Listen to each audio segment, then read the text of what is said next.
And we're live. Welcome back, everybody, to Behind the ToolBelt episode 219. Today we have another awesome guest. Stay tuned. We will be back after our short intro from our sponsors.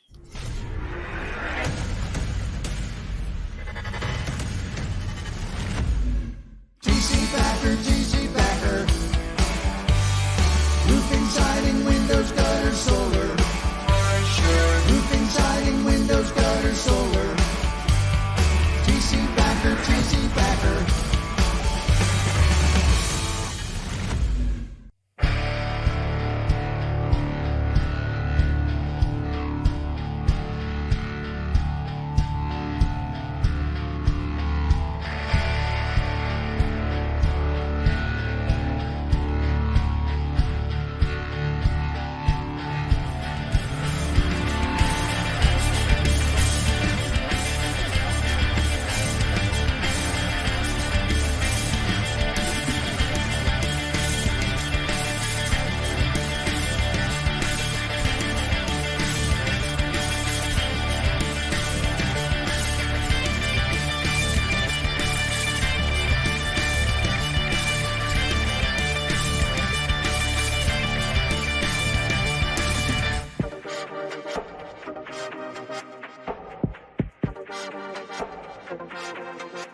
Is your lead flow down? Whether you're a company owner, office staff, salesperson, or installer, you're a roofing rock star.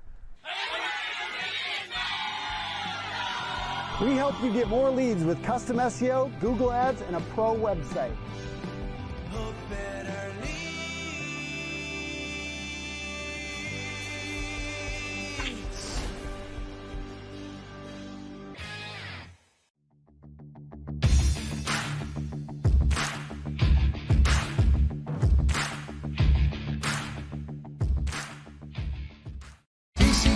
GC Packer. Everybody, I have a sneaky suspicion we are live. Are we live? Yep, live and in studio. I'm very nervous. Happy Wednesday, everybody. Hump day. Yes, February 28th. Mark it on your calendar. Every Wednesday at 12 p.m. Eastern Standard Time. Like, love, share, comment, YouTube, Google, Apple, Facebook, all that good stuff. Today we have another fantastic guest, one of my best friends, one of my favorite people in the whole world. I was just telling him, Stephen Spence, how grateful I am to have him in my life today, along with Vic. I put him in there right up there with Vic, that I know I could rely on either one of those gentlemen at any given time throughout the course of the day, evening, weekend, holidays, that they would be there for me. So Stephen Spence, man. 100%. I couldn't agree more. Oh, yeah. You and a cheers. Feel like there should have been like a lovey sound. There should be like little huggy emojis. I just posted fluttering. I just posted here. I just posted a little huggy emoji. Okay, there you go. Keith Overmeyer, what's up, man? He's one of our customers, and you know Keith. Yep, love him. Great dude. I love Keith. Yep, he just sent. Can I say something? Can I? Yeah, I can say whatever I want. He just sent me a Facebook message like a week ago that basically said, "Hey, man, we just sold a job. Some customer came in pre-appointment, and my wife showed him or her, the customer, the prospect, project map it, and the dude was loving it. And then I went out to the house and did the appointment and sold it just like that. He's like, thanks for a badass program." So I asked Keith if I could post that on my socials. He's like, yeah, hell yeah, of course. So thank you, Keith, for that. And then on top of that, you know how I was just talking to Mike Ippoliti, maybe Victor, I don't know, but I was talking to some people in the office here. There's these Facebook posts that keep popping up that says, you're infringing on copyright, blah, blah, blah. That was you, Vic, too, right? And somebody commented in Keith. So Keith, somebody commented that I was infringing the copyright, whatever, and I needed to take it down. So for whatever reason, I took Keith's picture of his Facebook message down to me from my Facebook page. And then immediately when I took it down, I'm like, God damn it. I totally like that's a total spam comment. Why did I just do that? So it's on my other socials, Keith. No, it's all good. Yeah. Yeah. Keith is a good dude. He's Great dude. I met him at a Revolt retreat. Mhm. I think in Austin, Texas, over the winter or summer months. I believe that was a great big shout out to Revolt and Hunter Blue and Diego Dante and the rest of the team over there. But met him. He was actually my roommate. Got to know him well. Ate lunch, breakfast, dinner with him. Gory stories, good stuff, laughs, cries, all that good stuff together at that because they're not what everyone I think thinks they are when we go to these retreats. Yeah. It's pretty hardcore. Like I know to work out like significantly Before we go, See. just to kind of stay in shape to keep up with everybody. The youngsters. Yeah, the youngsters. Like I didn't want to say that because I'll beat every single one of their asses. But Well, if I was there, you wouldn't beat my ass, just so you know. You never know. And I would out push up, run. I'd kick your ass in a pillow fight though if you're my roommate. Dude, I am a very good pillow fighter. Oh yeah. Yes. I'm the best. Well, okay. I'll give you that. Yeah. I'll give you that. It's been a while. You probably pillow fight with Rocket or Jan every night just every to night. practice. Yep, I do. I keep up on that. Helps Just for the cardio. Revolt retreats for my roommate. Yeah. A week before, you're like, hey guys, family, I got a pillow fight every night for at least an hour to get my stamina up so I can hang with all the young guys at the Revolt retreat. 100%. I have to I gotta hone my skills and my crafts, man. Gotta keep that up. What's up, Diego Dante? Especially in a pool. I am the ninja of water splashing.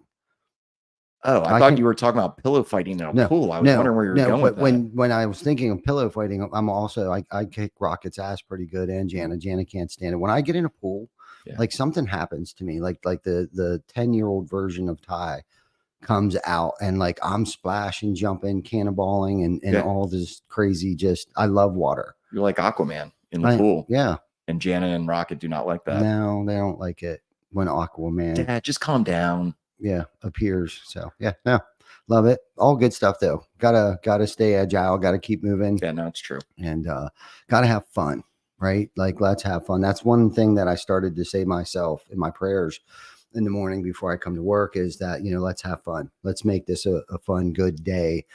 And I try to remember that throughout the course of the day. And we talked. I think you and I talked about it. I know Glenn or Vic and Glenn have heard the story why I changed my signature. Yeah, I talked to you about that, about the energy bus. I read that book. I talked to Ken this morning, and Ken just finished the energy bus by John Gordon this morning.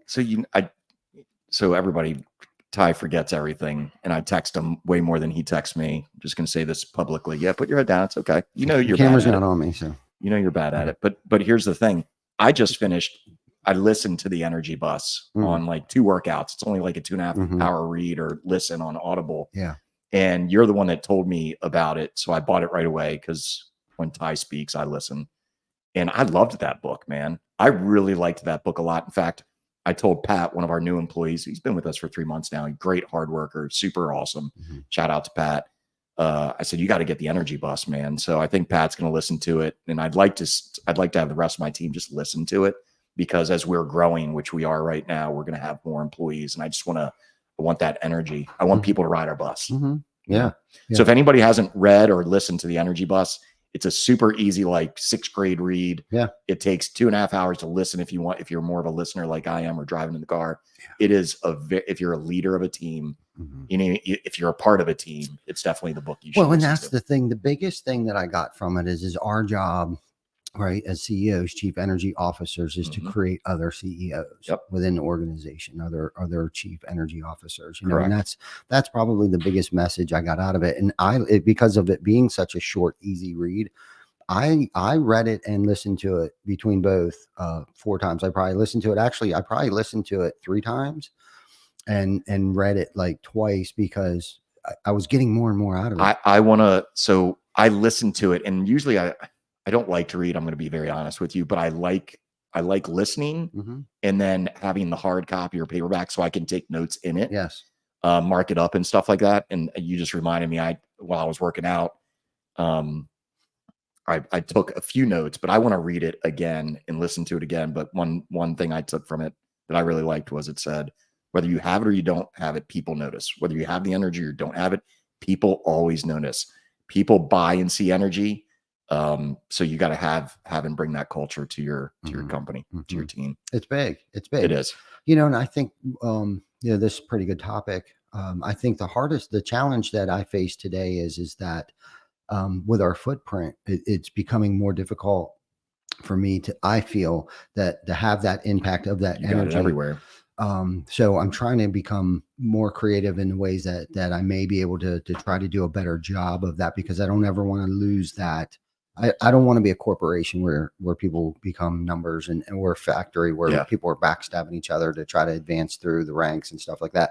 Like I never want to lose that, family owned and operated organization. I want to create that culture that people want to be a part of. We want to create that organization that other organizations want to be like. Yeah. That's our biggest, that's probably one of our biggest core values. It doesn't really necessarily spell that out, but if you read our core values like that in a nutshell is what all of our core values, our company vision statement is what I just said.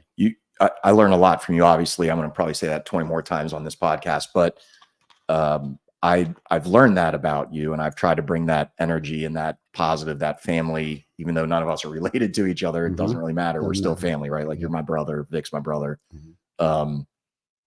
So I've learned a lot about that from you, and I just try really hard to bring that fun into our team. And our team, we do have fun. We meet once a week online, and we always have certain questions that brings out some personal stuff, and it's funny, man. It's good stuff. And you got people, Ken and people in Delaware that are bringing that same culture to their teams down there. For sure. And I'm my own worst critic. Like, I'm not doing a good enough job to, to spread that energy. I don't have that reach. I got to go down there and I got to travel more. I got to spend a month there. Yeah. Like that's where my head is right now. Like we're already trying to figure out how can I spend a month down in South Carolina. Yeah, I told you I might visit you during that month. Yeah. So, and then how can I spend more time at the beach this summer? God damn it. I'm going to have to spend more time at the beach, but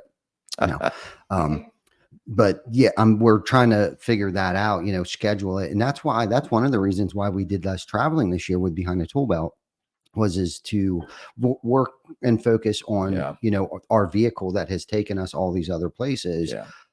Is to be more intentional when I'm home. And I even said this to Lauren and of course my family, but Lauren, because when we were traveling last winter, we would come home for like 2-3 days, sometimes maybe a full 7-day week. I wasn't present, even though I was here, but I wasn't present. Like I was preparing for the next travel event, for the next trip. What do we want to change on the podcast? What lights, what TVs, what monitors? We want it bigger, better. We want to have an impact on our industry in a quick, short amount of time as possible when we're at these events for 2, sometimes 3 days. We're trying to bring the heat, right? Like we want to host a good show. We want good viewership. We want to have an impact. We want what we're saying, and we're thinking, and it's not as easy as what everybody thought it was, because in that madness, we're trying to find rest.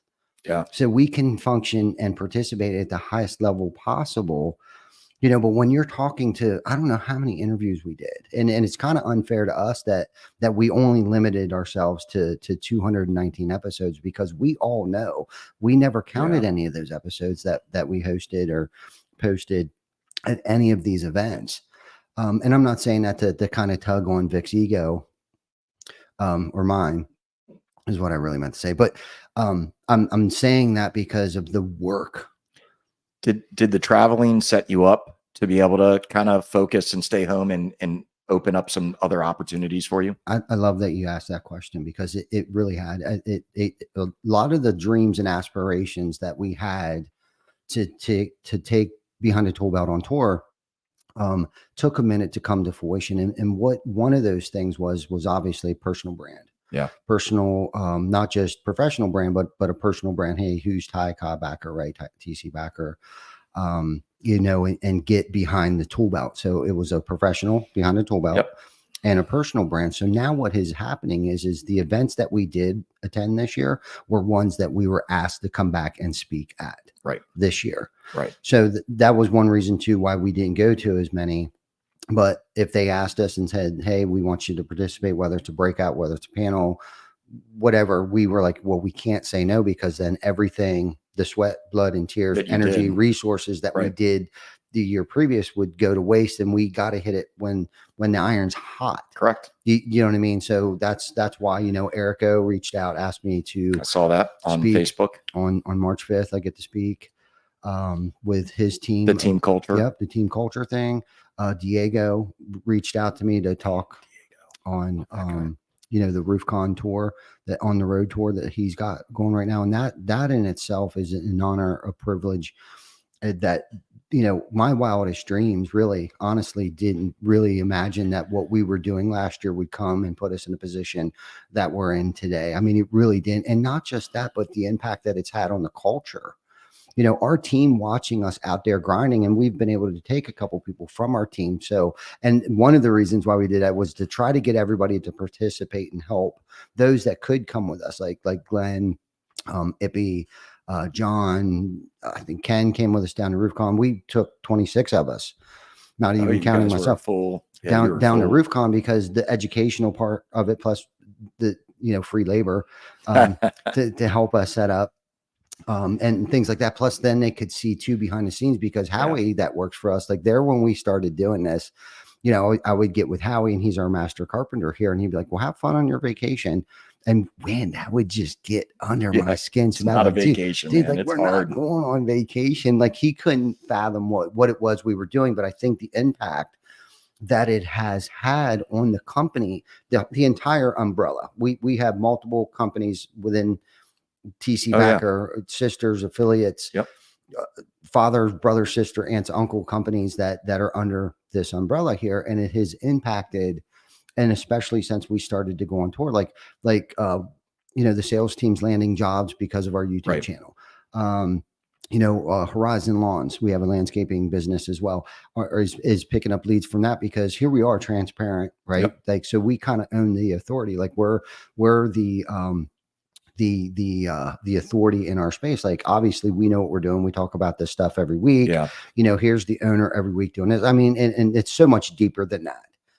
Well, I relate to everything that you're saying. I'm definitely, obviously we're on a much smaller scale with my company, Project Map It, but I've been actually traveling a lot this season. Yeah. So I've been speaking and presenting for Certainteed at their events. They're renting out NFL stadiums throughout the US. So, in March, I'm in Denver at Mile High Stadium. Then we go to Atlanta at Mercedes-Benz, and we go to the Indianapolis Colts Stadium. The presentations have been great, and it's been really good for my team. Same thing that you just said. When we go out in Denver, we're bringing our entire team. Our entire team in the States is 4 people, but we're going there, and then we're going to spend an extra day there and do some team building.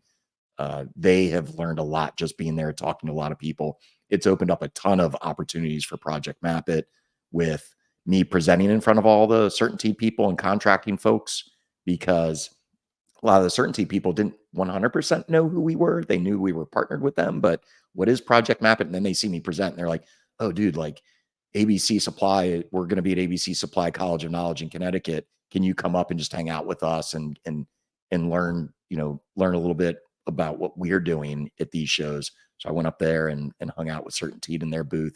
It's just been really good. The opportunity's been big. Yeah. I went to IRE just to go. I had my wife, God bless her, planned a trip months ago from a Saturday to Tuesday. And ABC, I got to meet Kathy Hendricks. For anybody that knows Kathy Hendricks, I mean, shout out to her. She's one of the most amazing people I've ever had the pleasure of talking to. I got to talk with her for about an hour and a half when I met her face-to-face at IRE. But she emailed me and said, "Hey, Steve, I'd like to meet you face-to-face. Are you going to be at IRE?" And I was like, "No, I'm not going to IRE. I didn't have a booth there." But then I started looking at my calendar, and sure the hell enough, our trip with my wife, my spousal trip, ended on a Tuesday, which is when IRE started. So she left, and I stayed there, and I got to have very meaningful meetings with Certainteed, Hover, Leap, Roofer, Kathy Hendricks, you name it.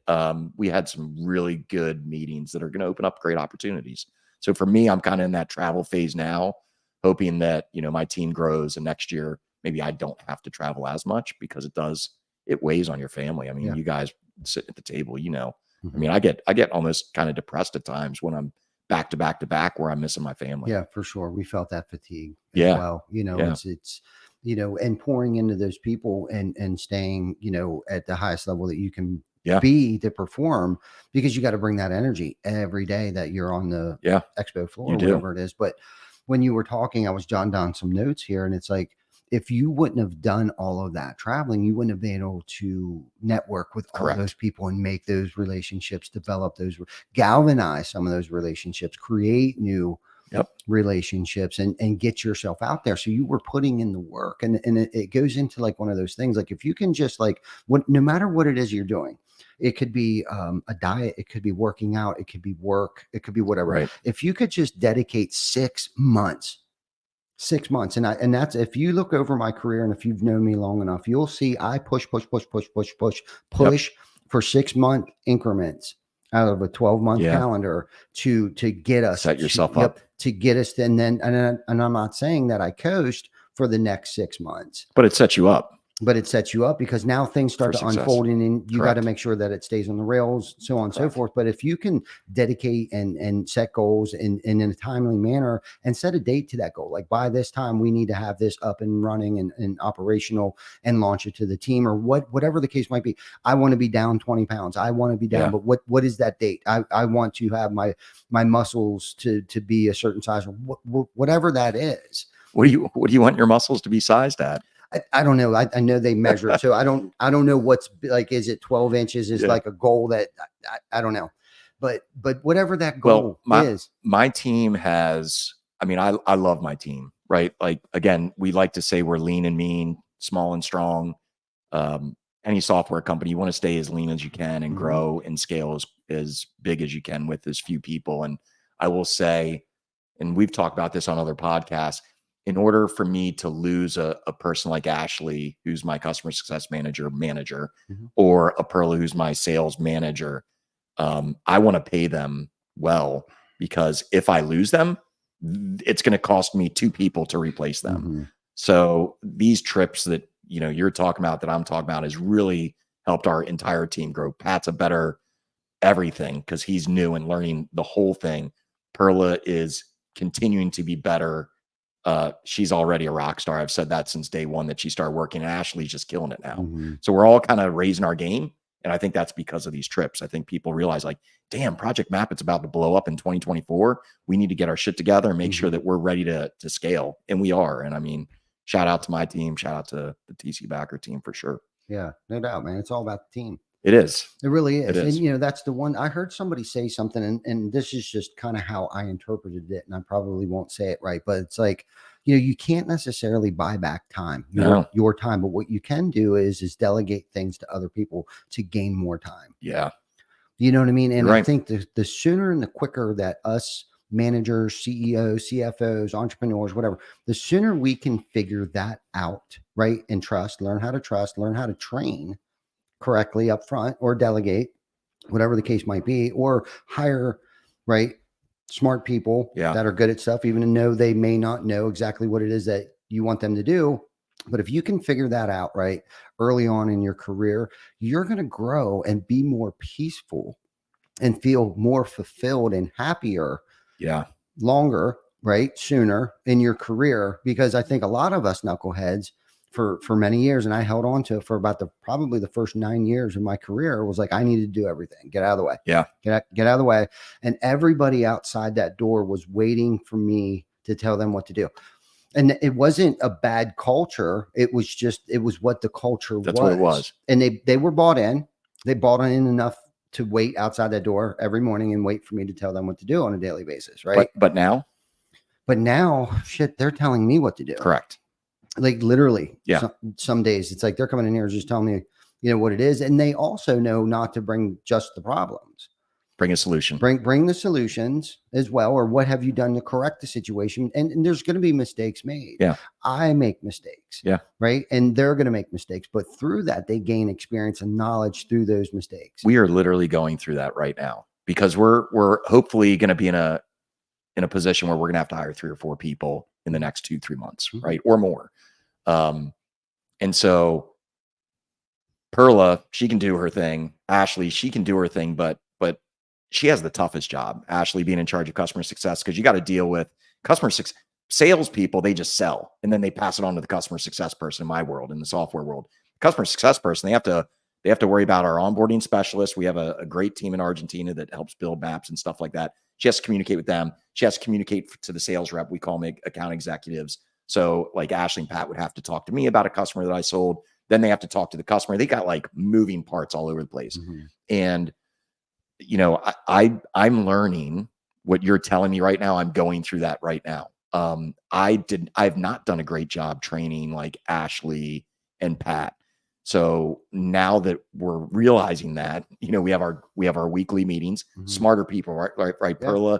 Perla at the beginning of 2024, she's like, Steve, we need to have, you know, we had a team meeting. She's like, we need to have a scheduled meeting every Friday or whatever. So our team gets together and we talk about what's going well, what needs to be fixed. We started doing that. Our company's already better, right? We're building out some knowledge bases and some training manuals for future employees that we're going to hire. And our team is the one that's really coming up with everything. It's not me. So I love it. It's allowing me to trust that Ashley and Pat are doing their thing. I don't have to worry about Perla's doing her thing. I can see Perla's doing her thing because sales are like my phone pops up another sale. You know, I'm like, hell yeah. So I can do things like this.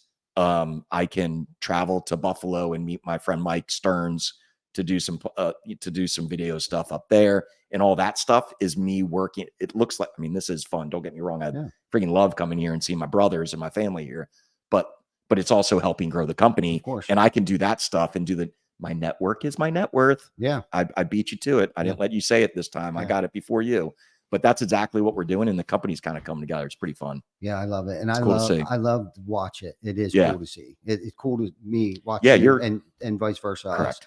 We had our business meeting every other Tuesday, and man, I barely say anything. Yeah. In the meeting, and listening to them, how they figure things out and things that they're building, and that's why we hold it anymore. Yeah.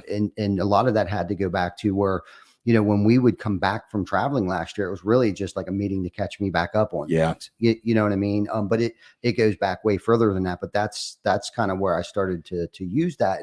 And that last year was a perfect example of, you know, that we had built a wonderful team, and the team that is building themselves right now at this point in time was a true testament on, you know, this would go on without me.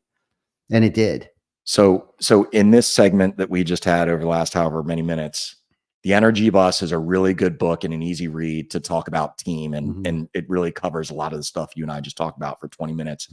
And me going through it right now, if I could give any advice to any new contracting company or general or software company, it's if you're the CEO or you're the guy that's running that company, let your people fail, train them up very well, and keep it fun, right? Like, but you have to train them. Like I remember one time I was a real jerk to Ashley. So public apology to Ashley. I was on the phone. I'm like, you know, why did this happen with this customer or whatever? I don't remember what it was, kind of insignificant, but the significant part was I'm like frustrated with her or Pat or Perla, whoever, one of my employees. I get frustrated. And then I started thinking like, it's my fault. Like I didn't train them. I'm expecting them to know how to handle a situation that I did not train them on how to handle it.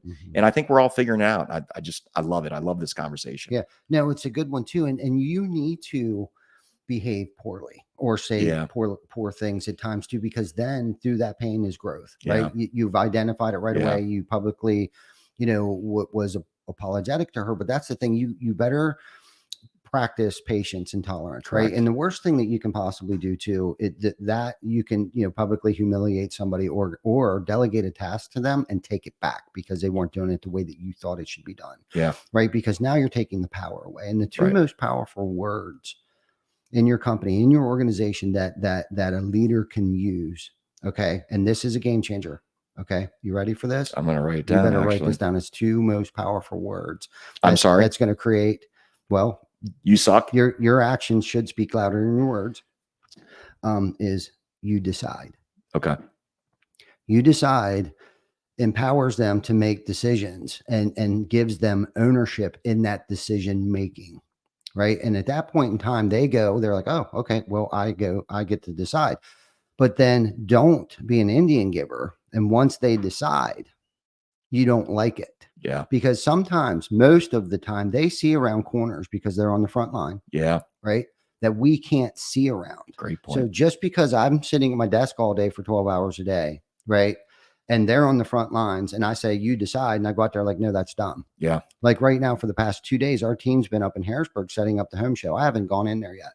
And when I do show up there, it could be tomorrow, it could be Saturday, it could be Sunday. I'm not going to be like, why is this? Why is that? Yeah. Why is it? Da, da, da, da, da, because I don't know what the circumstances were during setup. Yeah. I have no idea what the situation was. What I need to go up there is be that CEO. Yeah. That chief energy officer. I need to bring the heat. There are times that I need to be 100%, and there's other times that I got to know this about myself, where it's okay for me to be at 70%. Yeah. You know what I mean? And if I dip below that, I got to make sure that I got to figure out what's going on with me, because whenever there's an issue, when something's wrong, there's something wrong with me. Okay. Not necessarily because they did this wrong or they did that wrong. It's something that I'm insecure about, something that I'm fearful about, Agreed. something that I didn't do, something that I should have done. You know, it always comes back. And when you were talking earlier, you know, whenever we're pointing a finger, there's 3 pointing back. Yeah. Like, we're going to coin that phrase, because there's not an episode that hasn't happened in about the past 8 weeks that we haven't brought that up, because it's so huge. And that goes for parenting. That goes for a child on the field. Like, they need to know that. Like, if, you know, because their buddy missed the goal, well, how many goals have you missed, or how many passes did I not make, or whatever the case might be. Right. So anytime you're pointing a finger, just know this, that there's 3 pointing back at us, because whether it was Just wrote that down. poor training, I like that. poor casting the vision, poor articulating the message correctly, poor whatever, Correct. goes back to us. And this is the deal. When you're in a leadership position, we take the blame for everything, and we take credit for nothing. None of this is about us at this point in time. None of it is. And this isn't why we should be getting out of bed. The reason why we should be getting out of bed and when our feet go on the floor is because of the people under this roof. Yeah. Not because how am I, me, we, like, it's we. You know, why I'm getting out of bed. Yes, obviously, Jana, Rocket, Jacob, Quinn, Joel, Mackenzie, Rocket, the whole fam family. Yes, that is my why to my core. But outside of that, we're in a position right now where it's like, we're okay. So we're way beyond that selfish, Right. you know, why we're doing this thing. We're at a different level. And when you can step outside and see further than this thing, great things start to happen. And all this is why you're speaking at all these events. Like, everything you're saying is I hope that people that are listening to what you're saying, because I know I am. I'm taking some notes right here. No doubt. And this, listen, I did not get this overnight. I know. I got this by 30 having years. people waiting outside the door, waiting for me. And I go out there like, what are you waiting for? Yeah. What, just you've do learned. something. You've learned. Just do something. Right. You know, I don't care. You know, figure it out. Yeah. You know what I mean? And sometimes I still have to say, figure it out. Yeah. Be a problem solver. I mean, in this Yeah. world, I mean, people do need to be problem solvers. And sometimes if you're not a problem solver Mhm. and you're always asking someone for the answers, you got to look at yourself. Yeah, for sure. For sure. Because we're in the business of creating leaders. Right. That's our job today. Correct. We need always continuously looking for your replacement. Yep. Always be looking for your replacement, because right now I guarantee you're wearing 15 hats, right? That are probably 3 to 4 full-time, 40-hour a week jobs.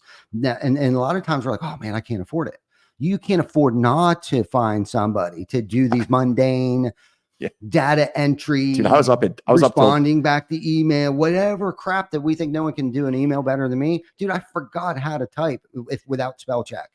I mean, 2 mornings ago, I was up at 3:45 and worked pretty much all day. Yesterday I started around 6 and was up till 12:30 last night working on freaking, I wanted to cuss there, spreadsheets. Mm-hmm.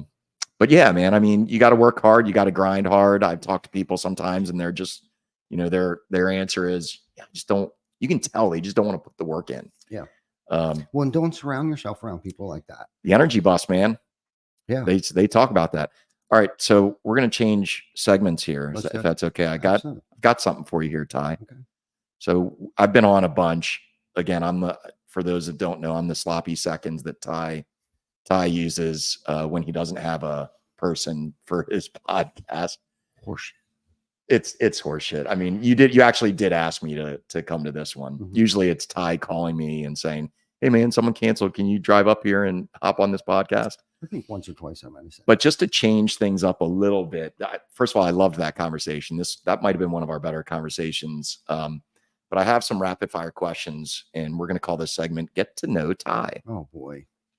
So I have 3 different themes, and see how Ty's butthole just got real tight because he knows it takes him like more than 5 seconds to process a question and to answer it, which is why this segment's going to be fucking phenomenal. All right. So I have it on 3 themes. One is just fun, rapid fire questions. You'll have about 10 seconds to answer. Okay. A second theme is funny, but more like it is funny, construction fun questions that are stupid questions. Thank you, ChatGPT, by the way. And then the final theme is professional, where you can actually have more than 10 seconds to answer. Okay. And you may have already touched some of this stuff. So the first 7, 8, 9, whatever questions it is here, I have them on my phone. You have 10 seconds to answer each one. Are you ready? Sure. Okay, here we go. Who's counting? We'll see. Okay. Dick's going to count. Okay. If you could swap lives with any fictional character for a week, who would it be? Mickey Mouse. Would you rather fight one horse-sized duck or 100 duck-sized horses? The first one, 100 size, 100-foot tall duck. One, or whatever. yeah, a big ass duck. Yeah, big ass duck. Yeah. What's your comfort food? My comfort food, I'd say pizza. Okay. Yeah. What kind of pizza? Had a Just curious. I like what I call garbage pizza. I like black olives. I like green peppers, onion, sausage, pepperoni, the whole shebang. Second favorite is not Hawaiian necessarily, but I like pineapple, onions, and pepperoni, not ham. Okay. Just the word olives makes me want to gag. Love it. What's your favorite emoji? Emoji is I wish they had the middle finger one. They do have. I mean, on on regular, but that's probably the middle finger one's probably, or the hustle muscle one. The hustle muscle. Yeah. What's the last thing that made you laugh out loud? The last thing that made me laugh out loud, man, I can't remember, but I know it wasn't that long ago. I was just in the office, but I don't remember what set me off. Yeah. If your life had a soundtrack, what would the theme song be? Oh man, I can't think of the name of the song. Sing it. It's Ted Nugent, Stranglehold. Okay. I thought about that one. Mine is Till I Collapse, Eminem. Yeah, I like because that, I just work my ass off. That was always when I used to run a lot. Mm-hmm. That was always my like last push song, Till I Collapse. Yep. All right. So now some rapid fire questions. Oh, that wasn't rapid fire? That was all rapid fire. This is a different theme. This theme is just stupid questions in the construction world. This is too much like work. No, this is awesome. This is why I like doing it to you. Okay. If your favorite movie character needed a new roof, which movie character would it be and why? Sylvester Stallone, because he's leaving California to move to Florida. Man, that's a good, quick answer. You're doing much better than I thought you were. Mm-hmm. What's one of the funniest things you've witnessed or overheard in this company, TC Backer?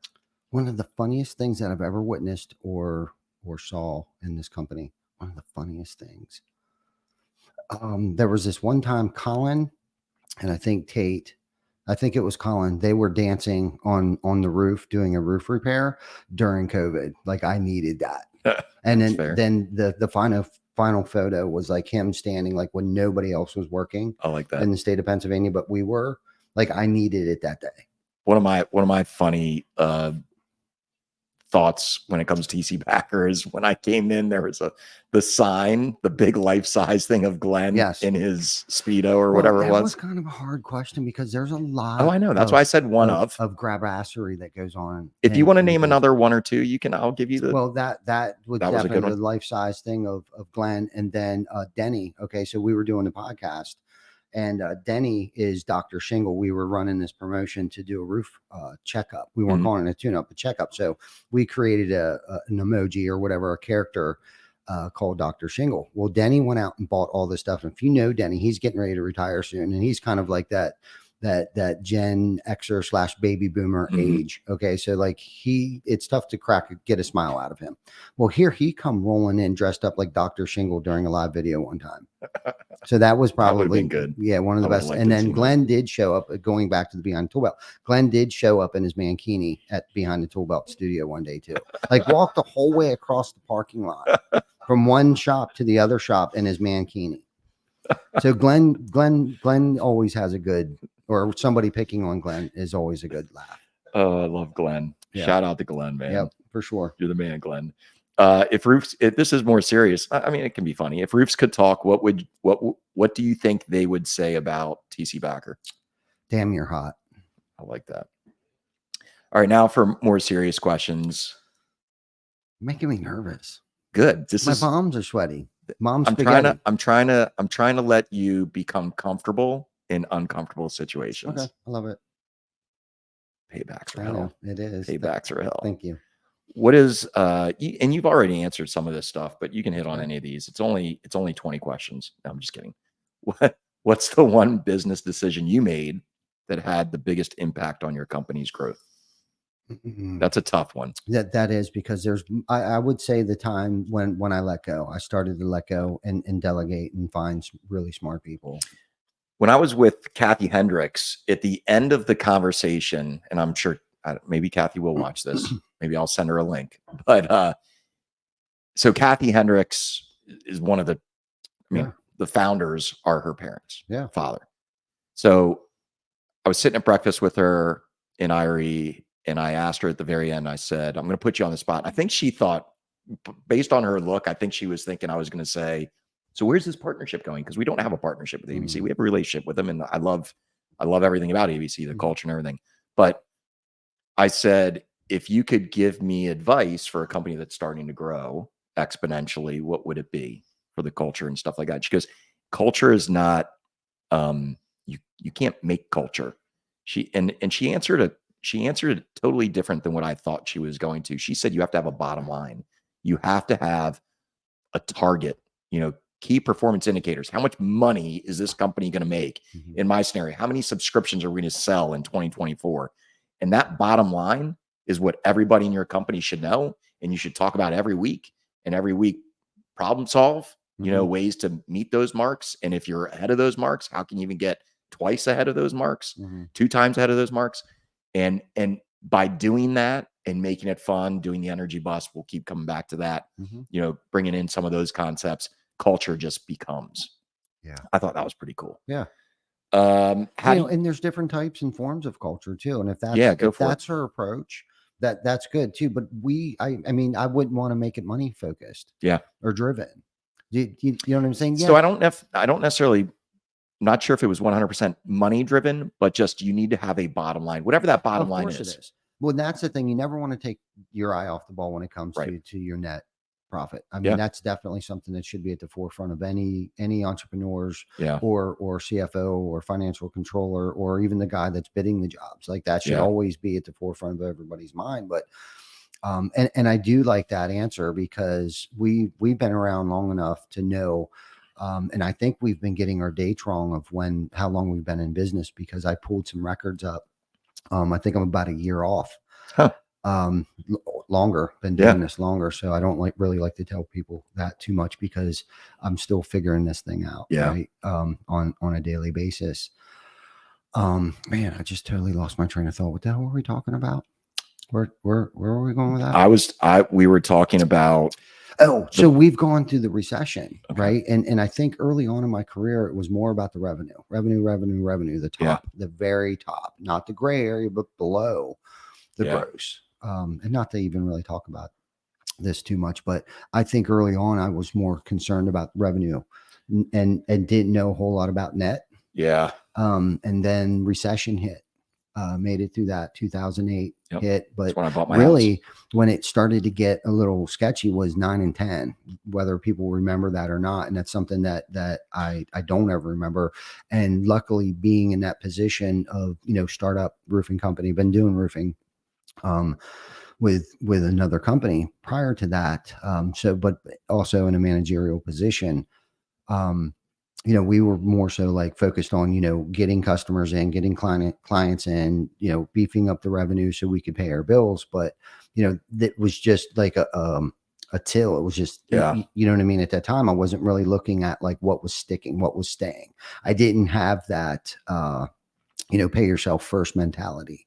Okay. And that sounds kind of selfish and greedy, but I've read enough books. I've been around numbers, big numbers, right? Like there should be a certain amount of money each week, because we get deposits each week that go into an account that just stay there right off the top, whether that's $500, whether that's $5,000 every week, that should go in there, because you shouldn't be, a business is like a household, right? Either you're living from paycheck to paycheck or you're not. Yeah. Right.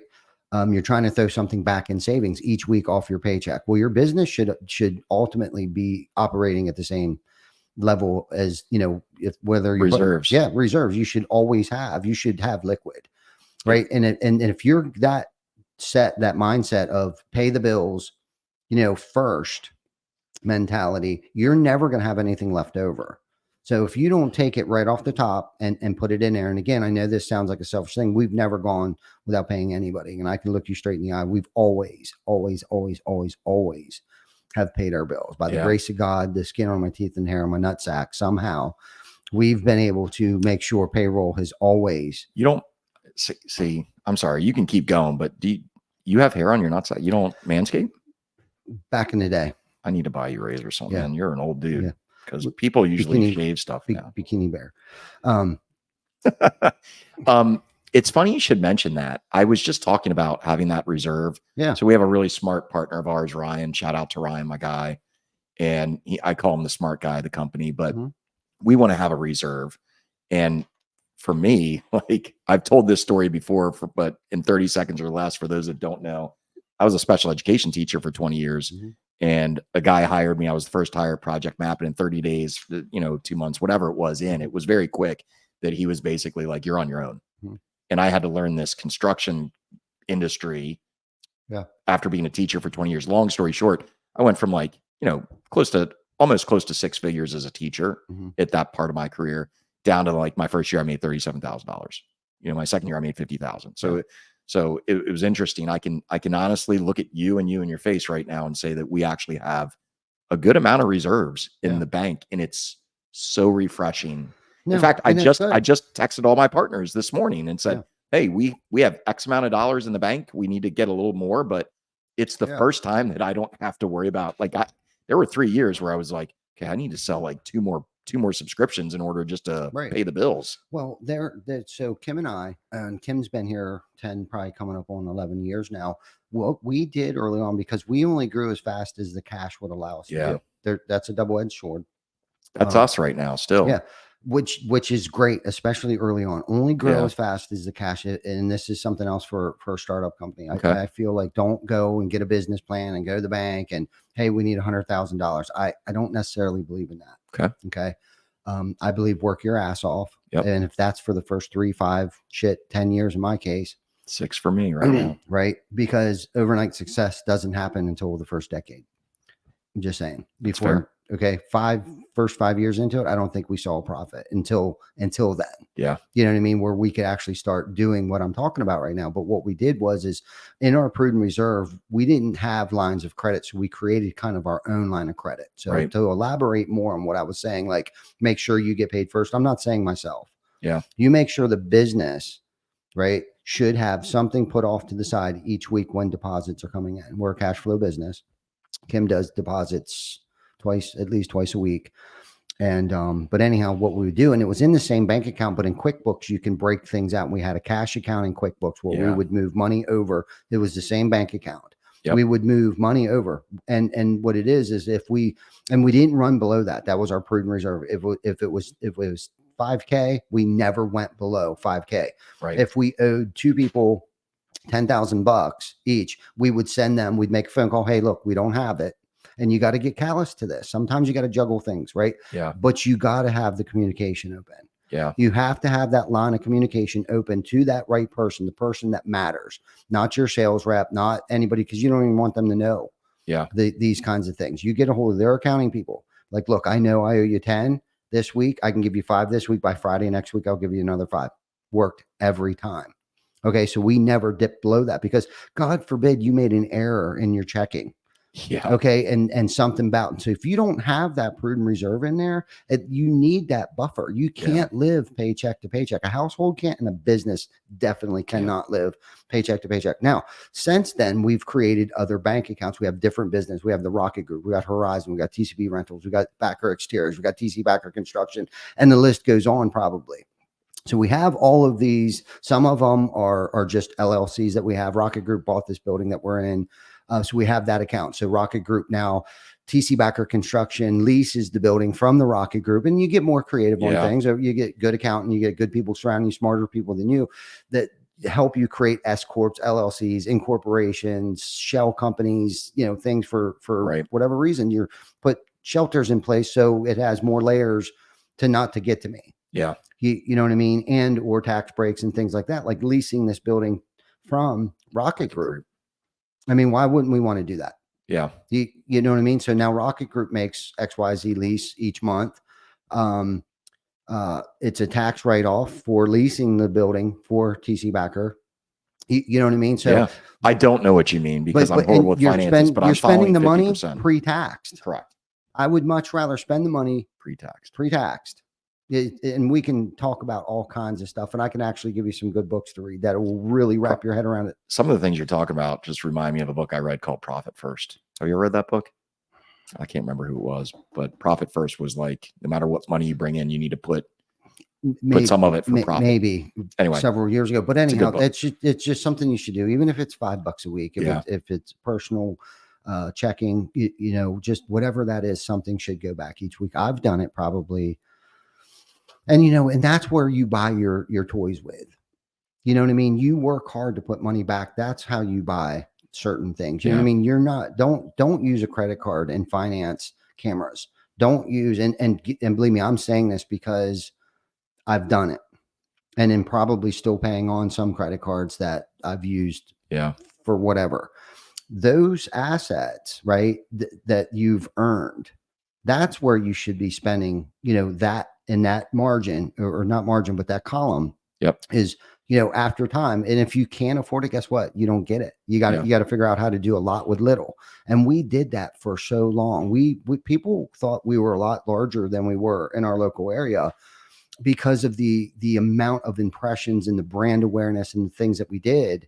But we only, at the time, it was probably just me and my truck running around all over York County, just running appointments, doing repairs, ordering materials, dropping materials off. You were doing it all. I was doing it all, and they thought we were bigger than we were because I was out there. I was out there doing it, making it all happen. I couldn't afford 3 people. At least I thought at that time. You know what I mean? But then it became like every time I put my tool pouch on, a phone ring. I couldn't get anything done. It was like, okay, I need to hire a helper. That way, when I'm walking over here behind the building or underneath the shade tree when it's 100 degrees out with my tool pouch on, sweating my ass off on the cell phone and sweat dripping into the earpiece there, right? At least he's still working on the job, and use that metaphorically. I know you're not banging shingles, but think about that for a second. Like, my time is better spent probably working on other things, finding jobs so that guy can still eat and have a job to go to after we finish this job. Well, now you bring up a good point where I just had a conversation with one of our employees about putting people in the right positions based on their strengths, right? Like I have strengths. My strengths are I'm a people person. Good conversation. I'm good with people. I make connections well. I genuinely care about people. So that helps the business in that respect. And I don't do everything I do is authentic, right? Like the first time I met you two, it was like I fell in love with you guys within the first 5 minutes. I was like, these are my people. These guys are just like me. Pat is finding his way, and I can see this guy right now. I have him as a CS, a customer success. He's going to go to sales, but like as we grow, I could see him into a bigger position based on his strengths. Perla, she has found her strength. She kills it in the sales. So finding people that help offset your weaknesses to run a company, huge. Yeah, it is. And that was probably one of the most difficult things when I went on a mission. And when we really went on that mission was just over 9 years ago. Now, we had people, and people were in place and were doing things. But I think that's when I really started to work on myself and do a lot of self-reflection of like, what do I need to work on? personally to make things better externally. Yeah. Do you know what I mean? And then I started to just attract the better quality of people So- because of my because of my behavior and how I treated them. So let me ask you this, because I talk to a lot of contractors. So maybe you can give some insight into this. A lot of contractors, when I talk to them, they're like, yeah, I want to grow, but it's just so hard to find good salespeople. It's so hard to find good help. Is it hard to find good help, or are there, I mean, whether it's, let's talk sales, because that's what brings in a lot of money, right? Like your salespeople doing a good job with a good high close rate that brings business to TC Backer or whatever company.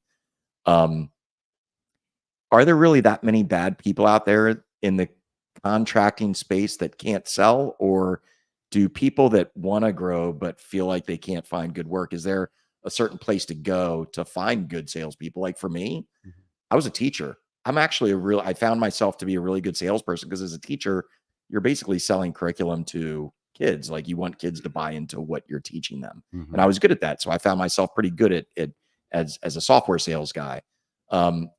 One of the top producing salespeople that I know, shout out, is Stephen Vasquez up at O'Leary Roofing, Northern PA. And he was a manager of a restaurant. Like he worked with people. So what kind of insight can you give? Is it really like that there is a lack of number of people out there that just can't sell? Or is it that owners that are saying that they just need to go into certain places and look at these places, and then maybe they have to do a better job training them? You know, that's a good question. There's many different, not answers necessarily, but Levels. So I think especially early on for us contractors trying to find salespeople, right? So you got to find a blend, right? You got to have experienced people, but there's a downfall to that too. There's pitfall down to that, and you got to have like this blend of experience and not so experienced. But what you need is a training put in place. Okay. Chances are with those that are experienced, they're not going to follow the process. They're going to probably be your biggest problem, at least from my experience. Not all the time. Makes sense. Not all the time. If they've come from a different company and they've been doing it for several years, it's really hard to break those bad habits and comply to the SOP that we have in place here. Right. But if you have a super duper training platform, and believe me, this is a living organism. You'll never get it right. What worked 6 days ago will not work today. So it's continuously evolving.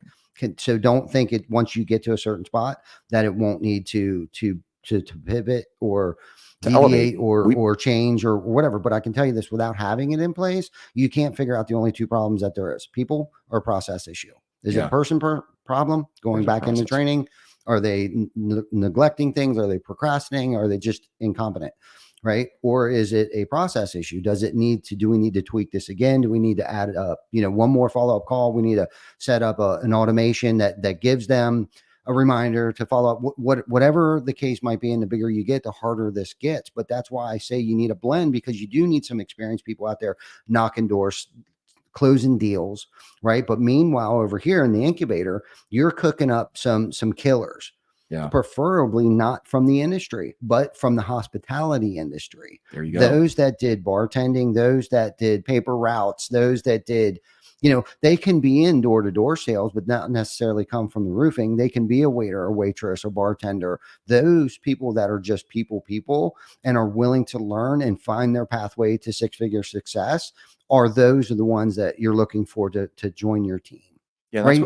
And the way that we don't really care what what industry you've come from. It's about the individual that we want to come into our organization. People are buying the person, not necessarily the company. Yeah. Or the product. We don't care if you have, if you're familiar with a CRM. We don't care if you know what Drip Edge is. We're going to show you all these things. We're going to teach you product knowledge. We're going to teach you how to overcome objections. We're going to teach you how to hand out flyers. We're going to teach you all of these things as long as you're willing to learn. And you're going to know in the first 30 days. Hire slow, fire quick.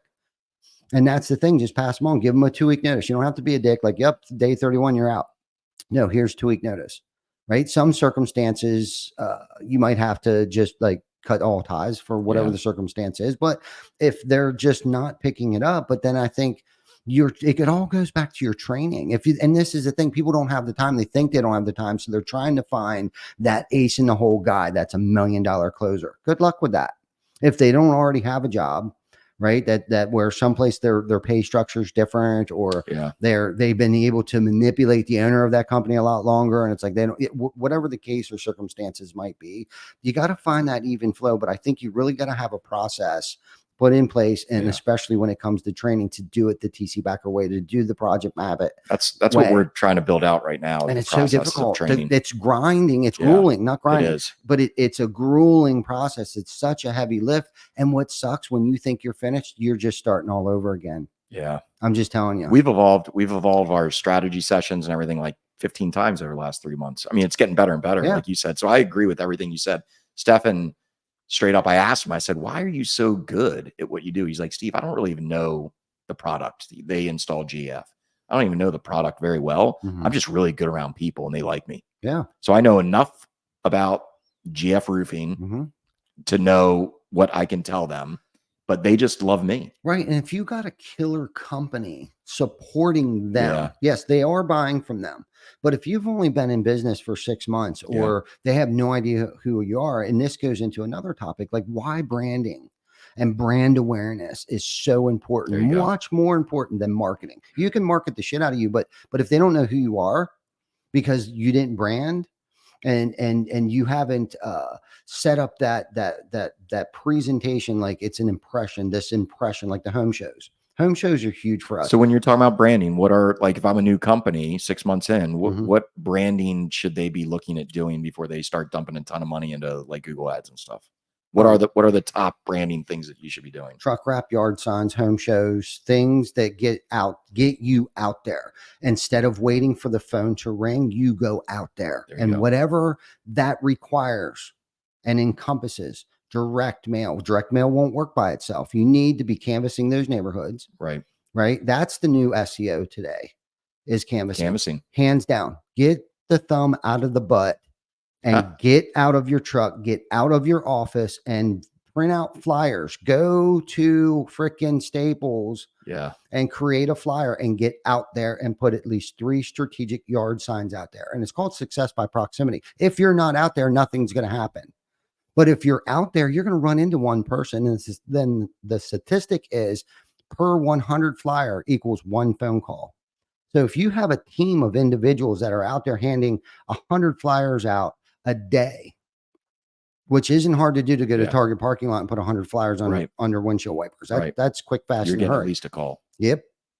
And if you got 5 people doing that, that's 500 a day. You do it 5 days a week, that's 2,500 flyers. That's a touch point. That's branding. That's brand awareness. Even though it might fly off the thing and they crumble it up and throw it away, you just made an impression. The name of the game is he who gets the most touch points first wins. Do not even give them the opportunity to search roofer near me. You want them searching TC Backer Construction. That's how you get 10,000 views to or people to click on your website a day. That's how you do it, not because of roofer near me. Get out of your truck. I have a shirt that says that. Get out of your Do you know truck. a company that does canvassing? We do. Is that- We do. Lead who's that? Scout. Lead Scout, one of our proud sponsors. Live, eat, and breathe by Lead Scout here. I just had a conversation with Chris yesterday. Yeah. He called Chris. me. It was awesome. He called me and I'm like, dude, what's up, man? I haven't Mhm. talked to him in a while. So we Yeah. had a really good conversation for about a half hour. I love that guy. Yeah. And it works. It does. Right now. So now we don't have to talk about it, but it works. It does work. It totally works. You're right. You're right that the new SEO, especially now, Yeah. is It's the getting out of new your SEO. truck and I'm not canvassing. saying Google isn't powerful. It is. Okay. But you have to have it's a the directory. presence. It's the You're right. directory. Right. Okay. For them to search Google or roofer near me. Yep. Or for your name. Correct. You want them searching your name. Don't give anyone else the opportunity. Right. You need to get out there and give those 7 to 11 touch points. And you can easily do that in a neighborhood within 3 days. Yep. Within 3 days of 1 day of canvassing a neighborhood, park the truck, 3 yard signs and flyers, go back another day, do it again, door hangers, whatever. Yep. Set up a drip campaign, 3 postcards, 1 handwritten note. So that's 3. Door hangers 4, the 3 yard signs is 3 more. That's 7 right there. And then next thing you know, they saw a yard sign a street over. That's 8. They saw a billboard. That's 9. Next thing you know, you got 11 because they saw the truck at the gas station the next morning. And next thing you know, your Facebook ads are showing up. You know how that shit works. I do. It just all the person has to mysteriously- say is get the flyer off their car and be like, "Oh, TC Backer," and the phone see, hears, and next thing you know, you're this all is over. this is where IT comes into play too. Geo target Facebook ads in those same neighborhoods. Yeah. You know what I mean? You don't even have to spend the money on Google to do that. You Correct. can do it for $1 a day. Yeah. $1 a day, $10 a week, $7 a week, whatever. You're you should be getting paid for this podcast. People should be sending you checks for all the knowledge you're dropping.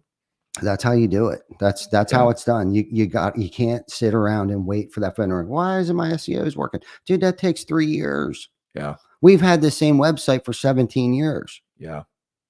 And that's where I come in You to own say, the like, space already. Like that. the overnight success happens in the first decade, Like bro. 10 years. Yep. 10 years, one day, boom, success, bam, happens. Well, it's because we've had the same website. We've rebranded 3 times since then because I so believe in the brand awareness. Yep.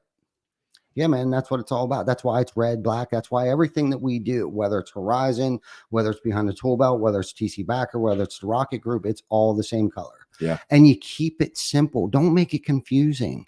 Yeah. Don't have one sign, have this, one truck, have that. Make it clear of what it is that you do. Yep. What do we do? What is it that we do? Who we are, what we do, and a phone number. How do you contact them? That's it. You don't need all this other bullshit.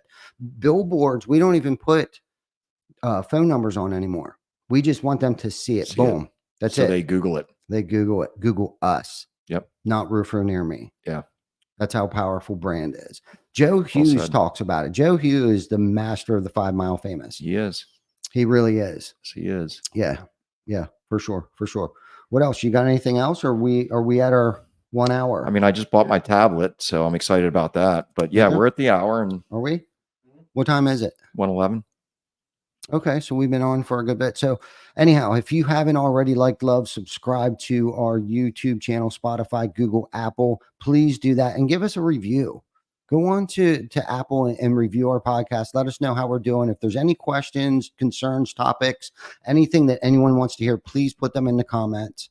We would love to talk about it. We would love to hear from you guys. Stephen? Can I say something about reviews? Because you just brought it up and it's 100%. in my presentation. Yes. So if you're a contracting company and you're asking for reviews, just ask. I always ask this, and people usually know the answer. The best time to get a review is as soon as job's done. Mm-hmm. Right? You don't want to go home and then email a request for review or text 24 hours later. So when you ask for a review, it's kind of illegal to say, "Hey, put my name in it," but you can say something to the homeowner when you're at the house before you leave. Hey, if you could leave us a review, that would be awesome. If there are any employees in our company that really stood out to you and you don't mind putting their name in that review, that would really go a long way. Mm-hmm. Having a person's name in the review actually really helps with SEO because Google looks at it as a very authentic review. We've actually been doing it at our company. When we do a strategy session for new customers, we ask them at the end, do you mind leaving us a review? And then we follow up immediately with a link to it. We're software, so we aren't at the house. But if you look at our reviews now, like all the reviews have people's names in it. So that's just a little sidebar there for reviews. Now, whose name does it have in it? Try to have an employee's name. Oh, okay. Right. So the salesperson. The salesperson says, "Hey, can you leave us a review? If you don't mind putting a name, whether it's my name or someone else's name at the office that really stood out to you during this process, this journey with TC Backer, that would go a long way. It actually helps with our SEO, which would be great." I love that. I love that. Way too little nugget. Yep, with a golden goose egg. Yeah, man, that was good. Yeah, that was good. Well, thank you for coming on. I love it. I love it. I love you. I love Vic. I love Beyond the Toolbelt. I love what we're doing here, and thank you for being a huge part of this and a part of our success of doing this and being our #1 fan. I like the journey that we're both on and following each other's journey. It's been pretty fun. It is. It is good. It's fun to help motivate and level each other up and call each other out too on some shit. Oh yeah. At times. So thank you You're welcome. For being my biggest fan and supporter and leveler, or what do you want to say? Pusher, pushing me to become a better person. So, likewise. So thank you. And thank everyone for watching. We will see you next week for episode 220. We will have Josie Parks, nice, the new founder of Win the Storm. So that should be pretty sick. Looking forward to that. And then the week after that, we'll have Mike Claudio. Nice. We will be at Win the Storm when we're there. Actually, the day before, so we're gonna have to set up a makeshift studio. I don't know if he's going to be in Dallas or not, or if we're going to Zoom him in, but either case, man, it's going to be a killer freaking episode. So Nice. see you guys. Have a great day and enjoy your lunch.